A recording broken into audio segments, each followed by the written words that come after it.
우리가 예수님을 구주로 영접한 다음에 우리의 삶에 어떤 변화가 찾아왔을까를 생각해 보면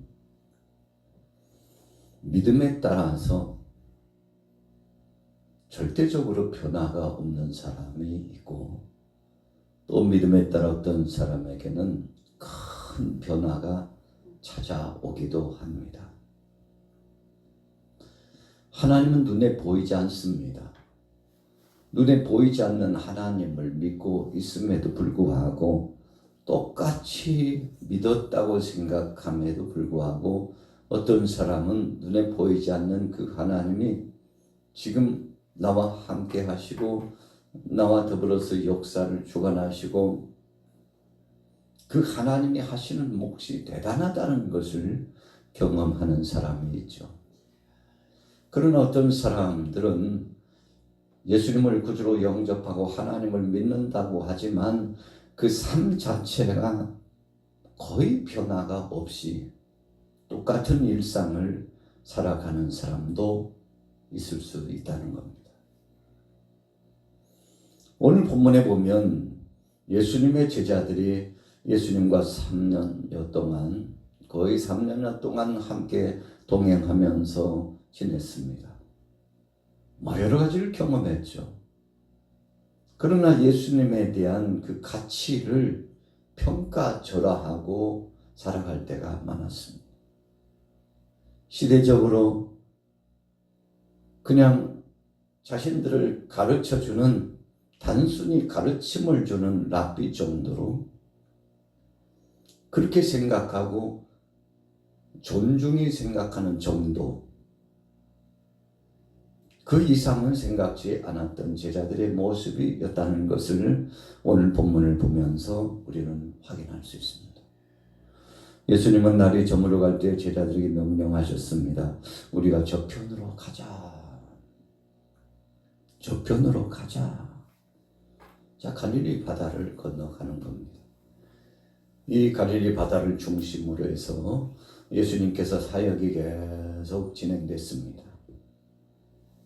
그래서 이번에는 바로 이 바다를 건너서 건너편에서 사역하기를 원하시고 어떤 때는 예수님께서 제자들만 보내셨지만 또 어떤 때는 예수님께서 제자들과 동행을 하셨다는 겁니다. 오늘 본문은 이 갈릴리 바다를 건널 때 예수님도 배에 타고 있으셨다는 것이 특징적인 것이었습니다. 예수님을 모시고 그분과 함께 배를 타고 바다를 건너가는데 얼마나 갔을까요? 엄청난 바람과 함께 풍랑이 일기 시작하는 겁니다. 항해를 하는 데 있어서 바람이 거세다는 거, 파고가 높이 친다는 것은 빨리 항해를 중단해야 되는 상황이라고 볼 수 있습니다.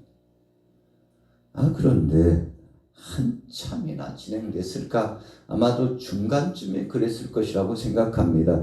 만약에 항해를 하기 초입에 배를 막 띄우는 첫 단계쯤에 그랬다면 되돌아오거나 항해를 중단했겠죠. 그러나 오늘 본문 말씀은 특징적인 의미가 좀 더 다르다는 것을 알 수 있습니다. 36절을 보세요. 그들이 무리를 떠나 예수를 배에 계신 그대로 모시고 가매 다른 배들도 함께 하더니 모시고 가매 그랬어요. 상당 부분 한참 진행해 가다가 일이 발생했음을 알 수 있습니다. 지금 뱀을 돌릴 수 없는 그 상황, 돌린다 할지라도 별로 의미 없는 그런 상황일 수 있어요. 갑자기 바람이 불기 시작하더니 엄청난 파고가, 높은 파고가 이렇게 쳐 올라오는데 이거 배가 깨질 것 같은 위협함. 제자들이 당황했습니다. 그런데 예수님은 뭐하고 계셨나요? 오늘 38절에 보면 예수께서는 고물에서 베개를 베고 주무시더니 그랬어요. 여러 사람 같으면 벌떡 일어나가지고 깜짝 놀라서 아니 도대체 이게 웬일이냐 그랬을 겁니다. 그런데 웬일인지 예수님은 그 엄청난 바람과 파도가 높이 그래서 파고가 높은데 그럼에도 불구하고 예수님은 깊은 잠에 드신 것 같아요. 제자들이 할 수 있는 한 안간힘을 다 써봤습니다만 속수무책이에요. 이 바람을, 이 파도를 어찌할 수 없어요. 배를 어떻게 그 기능적으로 기술적으로 해본다고 할지라도 이제는 한계점 이상을 다다랐습니다. 할 수 있는 한 방법을 다 동원해봐도 이것은 어떻게 할 수 없다는 무력감에 빠졌습니다.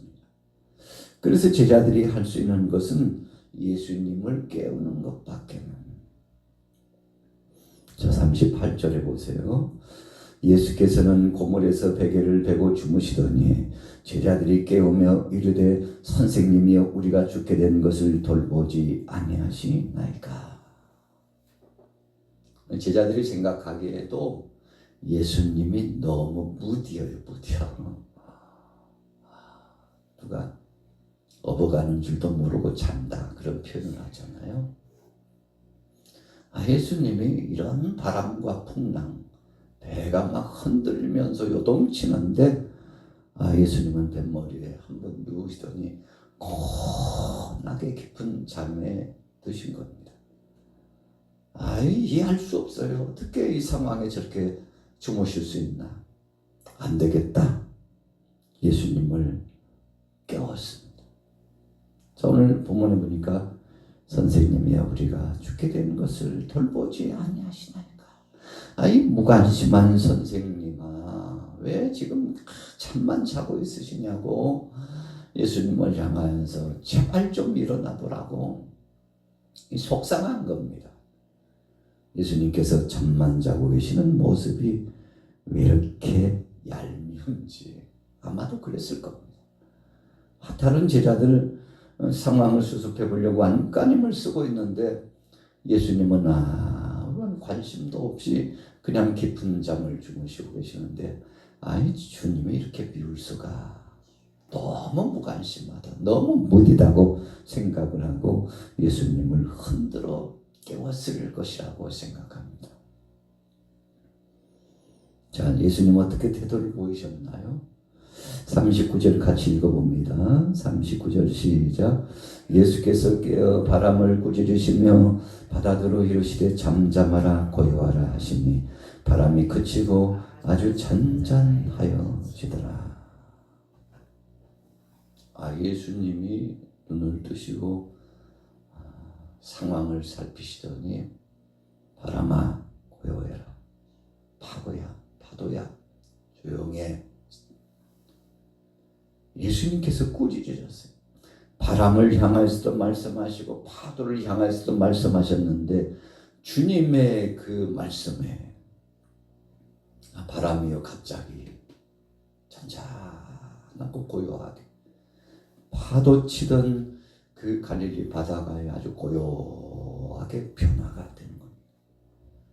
제자들 깜짝 놀랐습니다. 어떻게 예수님의 말씀 한마디에 바람도 순종하고 파도도 이 물결도 예수님의 말씀에 순종하는가.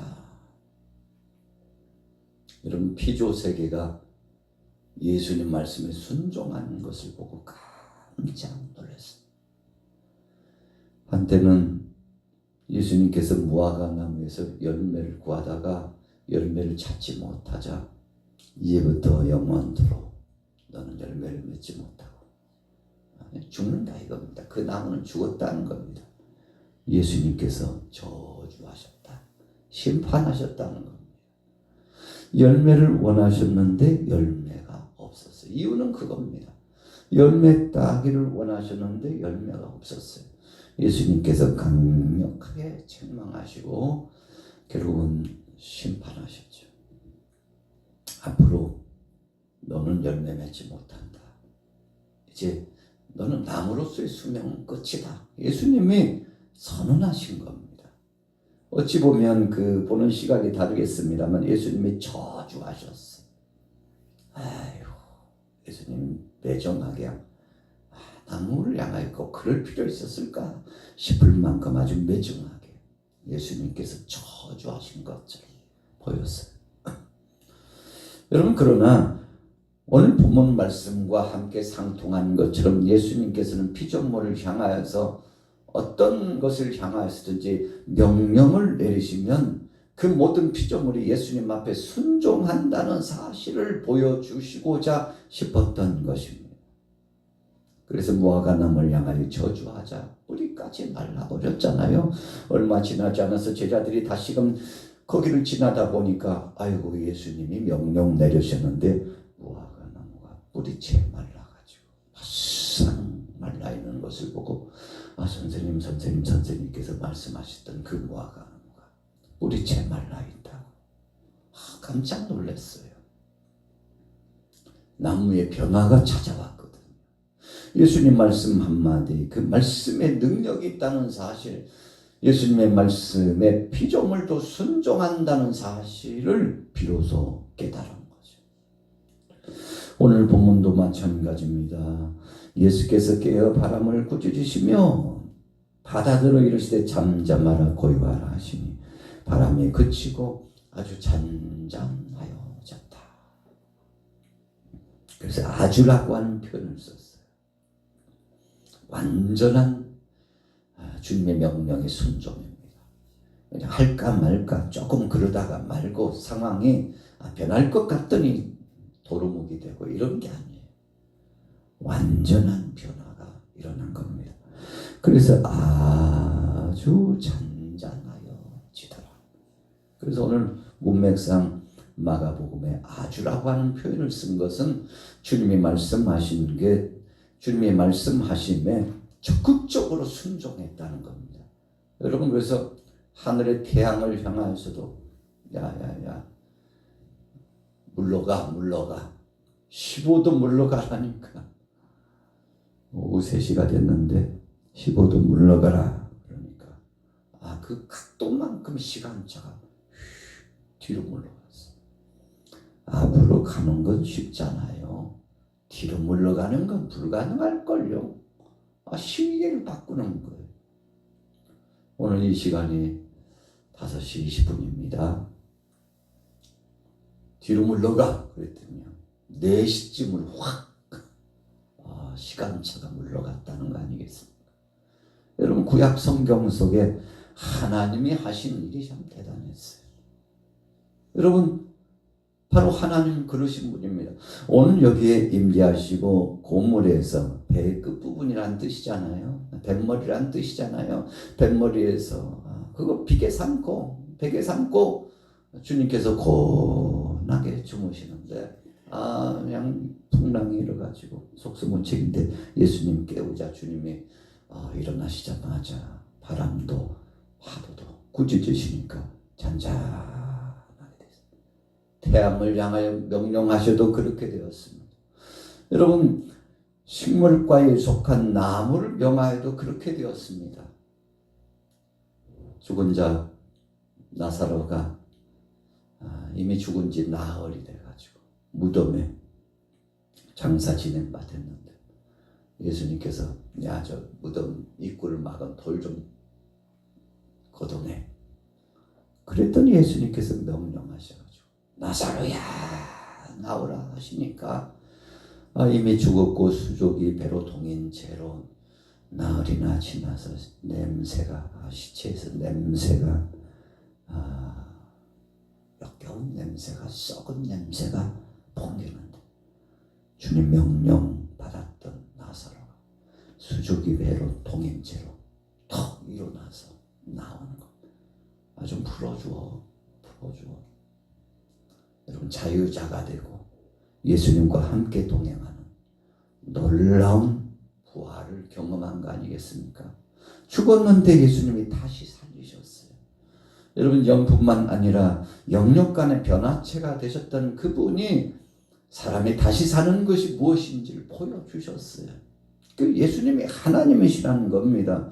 제자들이 깜짝 놀랐어요. 도대체 이게 웬일이냐고. 우리 선생님이 말씀하시니까 바람도 파도도 잔잔해지고 아주 잔잔해졌구나.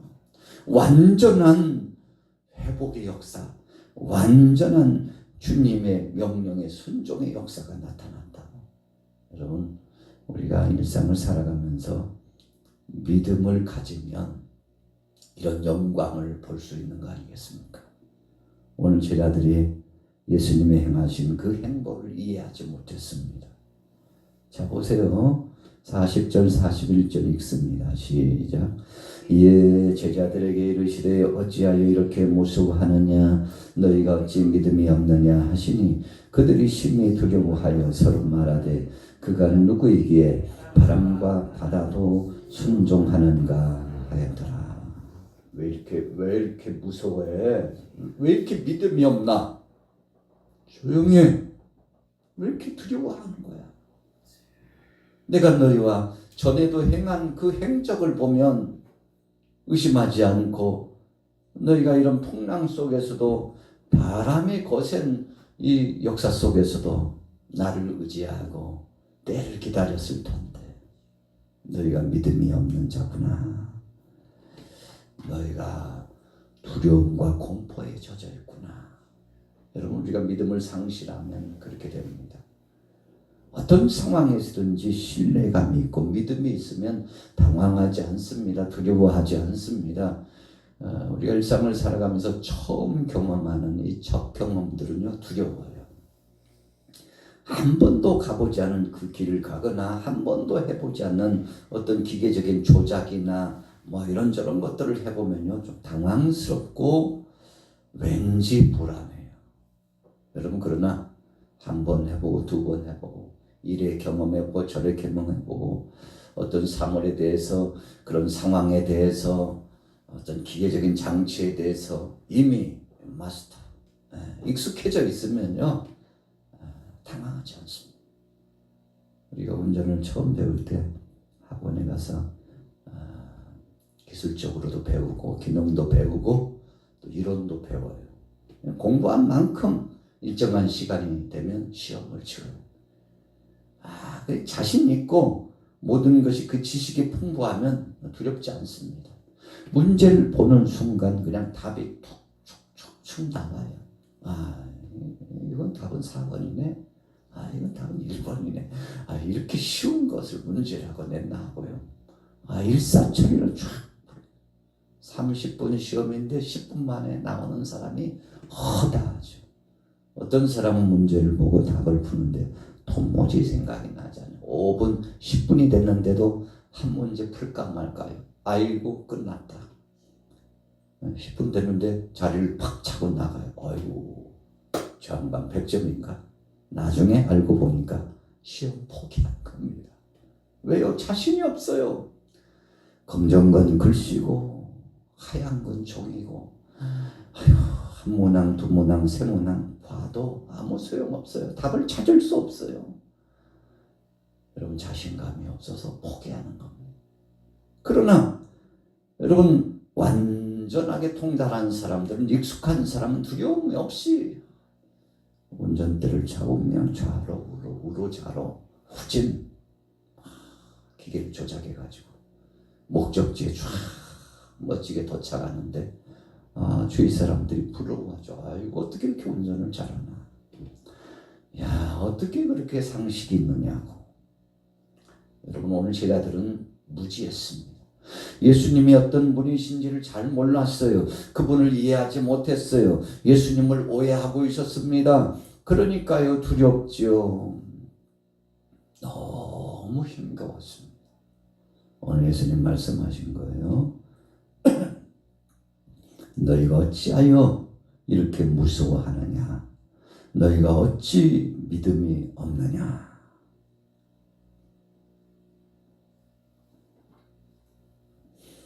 우리가 하루하루를 살아가면서 믿음 없는 삶을 살아가면 그럴 수 있습니다.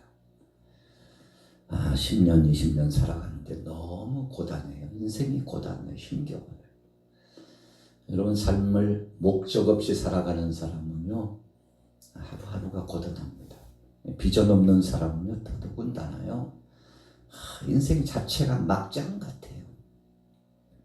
어떻게 재수 없으려니까 내 인생은 이러냐고 재미도 없고 삶의 목적도 가치도 기대감도 없이 그냥 그럭저럭 살아갈 수밖에 없으면 그 사람의 얼굴은 어둡습니다. 하루가 천년 같아요. 제발 좀 인생 끝났으면 좋겠다고 생각하는 사람이 굉장히 많습니다. 여러분, 그러나 앞으로 내가 이 세상을 살아가고 최후에는 하나님 나라가 있고 주님이 나를 고대하고 계시고 또 내가 일상을 살아가면서 지나간 세월을 생각해 보니까 참 보람되고 감사했는데 오늘 하루 내가 살아있다는 것 자체가 기쁨이고 감사해가지고 하늘 안에서 똑같이 살아가는데 어떤 사람은 기쁨으로 살고 어떤 사람은 불행이 내게 가득하다고 재수 없다고 인생 왜 이렇게 곤욕스럽냐고 불평하고 답답해하고 괴로워하면서 사는 사람. 오늘 여러분들은 어떤 부류에 속합니까? 오늘 제자들은 정말 고통스러운 시간이었습니다. 예수님은 말씀하였습니다. 너희가 믿음이 없어서 근심하고 걱정하느라고 그랬다. 왜 이렇게 믿음이 없느냐? 여러분, 오늘 하루도 믿음으로 살면요 하루가 시작이 다릅니다. 오늘 주님 은혜 가운데서 은혜를 체험하고 기적을 체험한 여러분들, 오늘 하루 복된 하루가 더 보람되고 감사하고 감격스러운 하루가 되시고 주님을 기쁘시게 하고 나 자신 속에도 만족함이 있는 감사한 하루 되시기를 예수님의 이름으로 축원합니다.